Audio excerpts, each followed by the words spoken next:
The government and private sector would be forced to innovate in order to find new solutions in an effortless manner. The military is an inefficient model that doesn't serve the society well at all. Capitalism is often at odds with the military, as the overwhelming amount of wealth in the world leads to some people's dominance over others. With the rise of technology, it is now more possible for those who want to work as part of the rising workforce that doesn't exist now.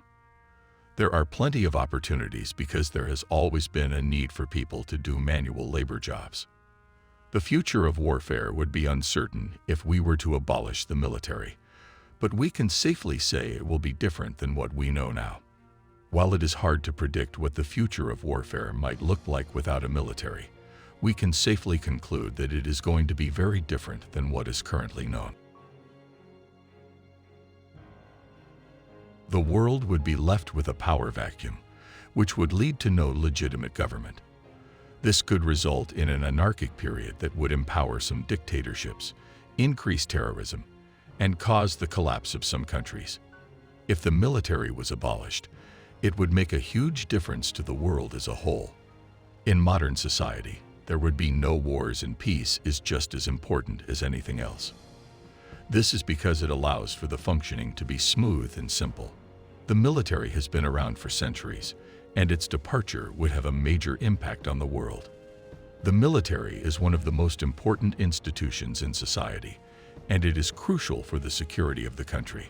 It protects people against external threats by providing protection in times of war and peace.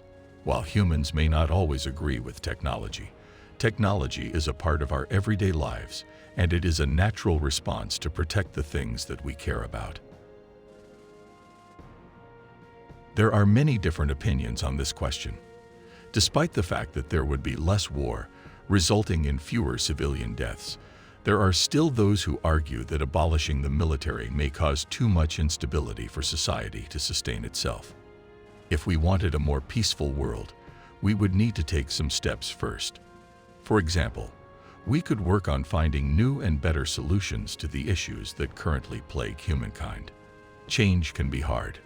Radical activists might struggle to imagine the world without institutions or practices that are seen as natural. Perhaps this is why most anti-war campaigners stop short of calling for the abolition of military forces. There is a common myth that armed personnel serve a positive function, but in fact they exist to engage in violence or to intimidate others for the sake of the powerful. Violence is not a simple subject. It has multiple facets, ranging from situational to personal. As one who is interested in the intricacies of culture, history, and how it applies to violence, it can be difficult to stay up to date on the latest news and developments in this rapidly evolving topic.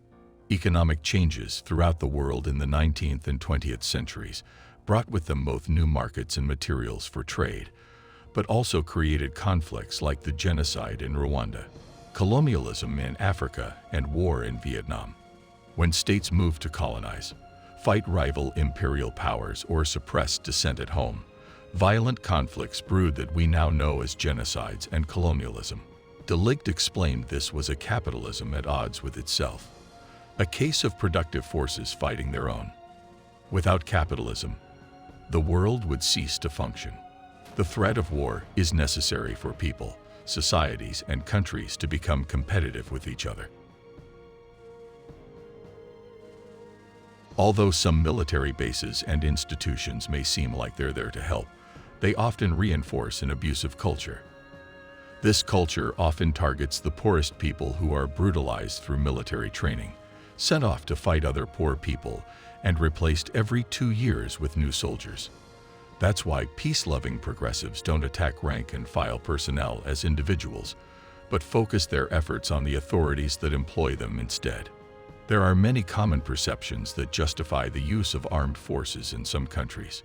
The idea that soldiers are needed to defend against invasion is one of them. However, when others flag militarily active countries, they're more likely preparing for fighting. Equipment belonging to British armed forces, for example, is often designed for fighting in desert conditions. But the terrain in Cornwall isn't very different from a summer beach in a warmer climate, making it a less difficult location to operate from. In the unlikely event that Russian troops did land in Cornwall, there can be little doubt that British troops would be deployed to guard government buildings, military installations, and sites of commercial importance. But defending people and towns from foreign force is a task best left up to them. Having army troops guarding borders, responding to disasters, and providing aid is just another justification for investing in military. We have to weigh the pros and cons of each side. We are very appreciative of the work that is done by these people, but why do they need to be an armed force member? A country choosing to abolish their armed forces could relocate personnel to new or expanded civilian departments with the ability to offer disaster relief. So how might this possible mass reform be carried out? A pro-peace government needs a lot of political will to make a reform like this happen, due to opposition from military leaders and weapons manufacturing companies. Costa Rica did it, which is cool because they did not have an army of any kind. Iceland also uses military forces for defense, so maybe that's why they don't have an army either. Ideological discourses around military displacement are becoming increasingly ubiquitous. One of them would require building connections with anti-militarist warriors and veteran communities across the world. When a country no longer requires a military, the government is typically in charge of creating a plan for those who will be laid off. These plans can include retraining in other fields. However, there may also be compensation to those losing their job. The only way to completely abolish armed forces is through a global campaign that works on multiple levels. Organizations such as War Resisters International regularly campaign for this cause, providing solidarity for those who are opposed to armed conflict. Such campaigns are often connected with other movements, such as efforts to reduce poverty or the push for democracy.